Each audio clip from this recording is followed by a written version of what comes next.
Le 20 août 1946. À la lecture d'un texte de sainte Thérèse de l'Enfant Jésus, je pense que, moi aussi, je n'ai jamais rien désiré d'extraordinaire, convaincu, comme je le suis, que ce serait un danger plus qu'autre chose pour notre faiblesse. Et je me plaignais que ma mission m'ait placé précisément sur cette voie extraordinaire. Je gémis. Pourquoi, mon Dieu, pourquoi me confier quelque chose de si grand, à moi qui suis si petite? Pourquoi me confier quelque chose de si dangereux, à moi qui suis si faible?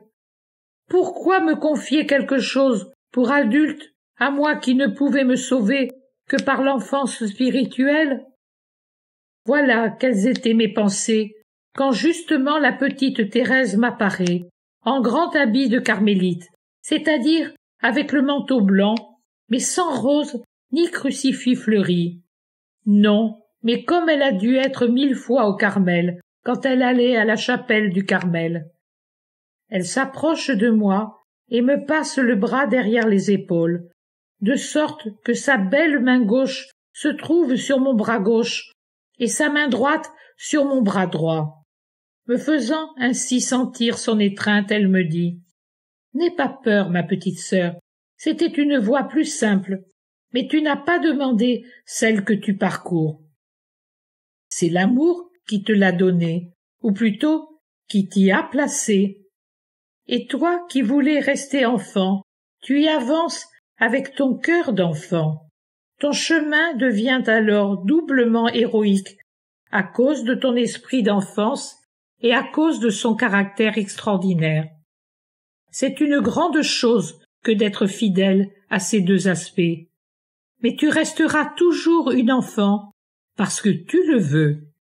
Une enfant sur les lèvres de qui l'esprit mettra des paroles qui sont plus grandes que celles d'un adulte, puisqu'elles ne sont pas humaines. Maria sera toujours une petite fille sur la voie de l'enfance spirituelle. En outre, le porte-parole suivra la voie extraordinaire au moment de sa mission, et pour qu'il ne connaisse ni peur ni préjudice, il la suivra dans les bras de Dieu. Faire tout simplement la volonté de Dieu, quelle qu'en soit l'importance, c'est rester toujours enfant, car seuls les enfants agissent sans mesurer l'importance de ce qu'ils font, et agissent seulement parce qu'on leur dit de le faire. N'aie pas peur, ma petite sœur, Jésus qui t'a placé là protège ton cœur et il ne permettra pas que le côté extraordinaire de ton chemin nuise à ton cœur d'enfant spirituel. Puis, elle me serre entre ses belles mains et je sens que son manteau est étendu sur mes épaules comme un voile protecteur qui m'isole et me défend. Je sens son visage penché sur ma tête, si fraternellement que j'en suis toute réconfortée. Je me sens protégée, aimée, mes peurs s'évanouissent. Je lève la tête et je rencontre son sourire, le regard de ses superbes yeux. Qu'elle est belle! Le ciel transparaît en elle. Elle me fait sentir tout son amour, puis disparaît dans une si grande lumière dorée. Il me reste la paix et le souvenir de son étreinte. Le 25 septembre 1946. Direction non écrite, sur l'ordre de Jésus, sur ce qu'est l'œuvre, dans l'intention de son divin donateur, reçu aujourd'hui, le 25 septembre 1946. Le 28 septembre 1946. Jésus m'explique pourquoi Satan essaie de m'empêcher d'écrire les dictées sur l'évangile de Saint Jean. Direction secrète. Le 5 octobre 1946. Élévation non écrite, sur l'ordre de Jésus, sur les merveilles de la création. Du 6 au 7 octobre 1946, durant la nuit. Réveil dans les douleurs de l'agonie physique et pour m'effrayer. L'adversaire insinue: « Comment pourras-tu te présenter devant Dieu, toi? Le jugement, le châtiment ?» Je réponds en combattant l'horreur. Je ferai comme tout le monde, d'Adam au dernier homme. je mourrai. En outre, pour être sûr au dernier moment, je mettrai plus que jamais ma confiance dans la miséricorde de Dieu. Vaincu, il s'en va, et l'agonie physique disparaît elle aussi. Je m'endors en paix sur le sein de Dieu.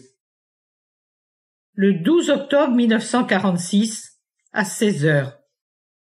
Mordant comme du poison, Satan, c'est sûrement lui, insinue.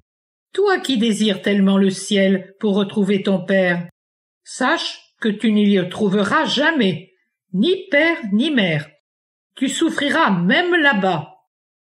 Pour atténuer la souffrance de cette pensée, je réplique, je ne souffrirai pas, j'aimerai Dieu. Quand on jouit de Dieu, on ne peut souffrir de regret, de personne et pour aucune raison. Le 13 octobre 1946, mais après 2 heures d'explication sur la messe. Leçon secrète sur le mérite que peut obtenir un infirme, ne serait-ce qu'en sachant supporter en paix la pensée. Par ma faute, A ne peut aller à la messe et ne peut pas se reposer, et ainsi de suite. Se supporter, même si l'on se voit avec peine être un poids pour les autres, c'est toujours une vertu. Dieu sait en tirer un titre de récompense pour le malade, comme pour celui qui est empêché à cause de lui de faire ceci ou cela. En guise d'explication, pour ceux qui liront plus tard ces brèves mentions de leçons secrètes, je précise que Jésus m'a ordonné de ne plus écrire les directions intimes qu'il adresse à mon âme, pour punir ceux qui ne savent pas reconnaître que c'est bien lui qui me parle, ou qui mentent en prétendant ne pas le reconnaître à seule fin de décourager mon âme en manquant à la charité et à la sincérité. C'est donc ce que je fais depuis le 25 septembre, et je me borne, comme il le veut, à mentionner le sujet et la date de ces instructions secrètes. À 16 heures. Peut-on faire violence au feu dévorant et à Dieu amour quand il veut aimer? Aimer de manière sensible? Non, j'en fais l'expérience. Aujourd'hui, s'abat sur moi l'une des plus violentes heures d'amour divin que j'ai jamais connues. Je la sens venir.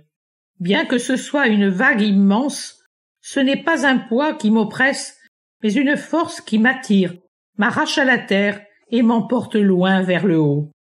Je la sens venir et me porter toujours plus à l'extase, et, avant d'être étourdi par son ineffable douceur, je me souviens de ma prière et de mon offrande du 15 août, et je supplie, non, pas pour moi, pour eux, afin qu'ils t'aiment.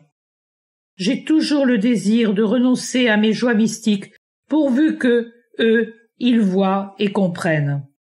Mais, accompagné d'une douceur encore plus forte que l'infinie douceur qui précédait, la voix indescriptible du Dieu un et trine, descendant du ciel, me parvient de l'océan de lumière et de feu qui me surplombe.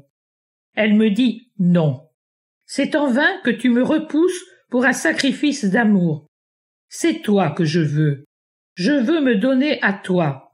Je cherche du réconfort. Je cherche un cœur qui m'aime. Je ne veux pas des connaissances, mais de l'amour. Je ne veux pas discuter, mais posséder. Je ne veux pas réprimander, mais aimer. Je te veux, toi, rassasie-moi, console-moi, aime-moi. Je me déverse là où je trouve quelqu'un qui comprend mon désir infini de me communiquer.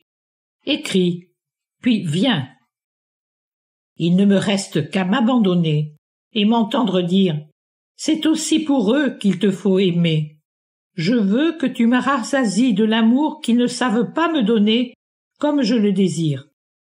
Et je veux te pénétrer pour que tu arrives à les aimer comme moi j'ai aimé mes bourreaux, sans mesure.